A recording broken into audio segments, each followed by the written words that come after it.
everybody, it's Adler the Eagle. Blazen and I get asked very often how we met each other, and we met just as most couples do, at mascot tryouts.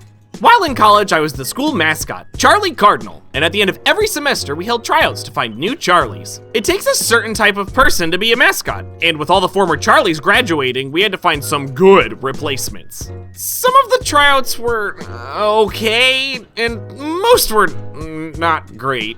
It was looking pretty grim, until someone by the name of Blazen the Dragon showed up.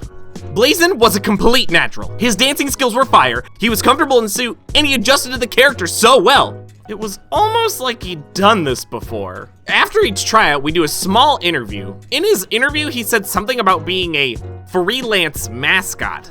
Freelance mascot? Yeah. What do you do as a freelance mascot? Oh, you know, raise money for charity, go to conventions, all sorts of things. Immediately, I knew that this freelance mascot was a furry. I had secretly wanted to be a furry for a long time, but I needed a helping wing to do it, and I knew that Blazen was my way in, or out, so to speak. I stalked him on the internet and DM'd him later that night.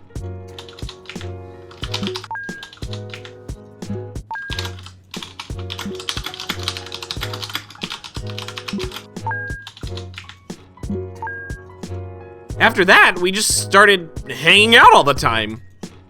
You like How to Train Your Dragon at all? That's seriously one of my most favorite movies ever, yes. But the great times we were sharing didn't last long, because after I graduated, we both moved. We were a little bit further apart now, but we made it work.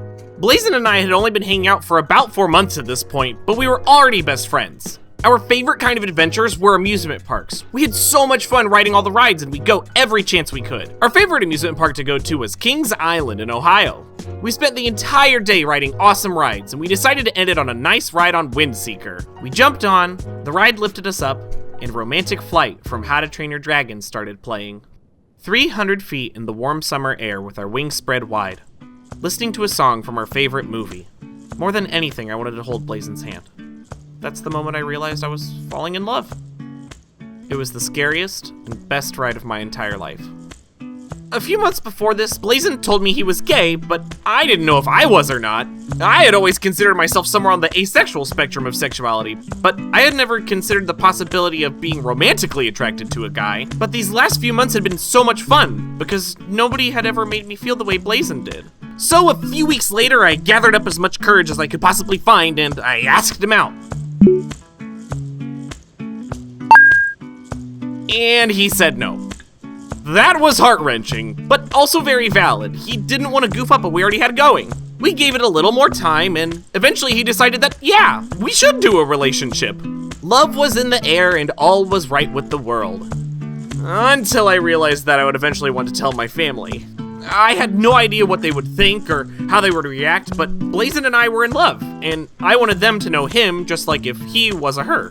I met up with my mom and my sister at a pizza place in my sister's college town. We had just finished eating and having a great conversation, and I just kind of felt it in my jellies. This was the time to tell them, right here at this pizza place. It was a big, scary moment, but I didn't feel scared at all. I took a deep breath and told them I was happy and safe, and that I was very excited about dating Blazen. At first, they were very thrown off, and both of them said they needed some time to think about it. But in time, their eyes adjusted, and they became very happy for Blazen and I. And ever since then, my whole family has been very accepting of this change. Because it really isn't a change. I'm still the Adler they know and love. I just love a big dragon guy, too. In a perfect world, we could love who we love, and that would be enough. You wouldn't have to be scared about how your friends and family might react, or if you'll be safe after telling them. Being brave enough to show your true self takes so much courage. And if you don't think you're quite ready yet, that's okay. You can take your time. The people you tell will be realizing something new about you, and that can be scary for them as well. It may take time for their eyes to adjust, but that's just because you're shining so brightly. You'll know when the time is right to let your light out. Be in a safe place, and you'll be amazing.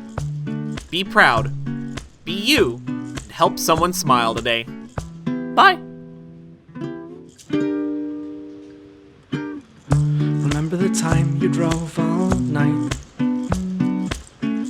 just to meet me in the morning? And I thought it was strange, you said everything changed. changed. You felt as if you just woke up. And you said, this is the first day of my life. I'm glad I didn't die before I met you. But now I don't care, I could go anywhere with you, and I'd probably be happy. So if you wanna be with me, well, these things there's no telling, we'll just have to wait and see. But I'd rather be working for a paycheck than waiting to win the lottery. Whoa, oh, oh. Besides, maybe this time it's different. I mean, I really think you'll like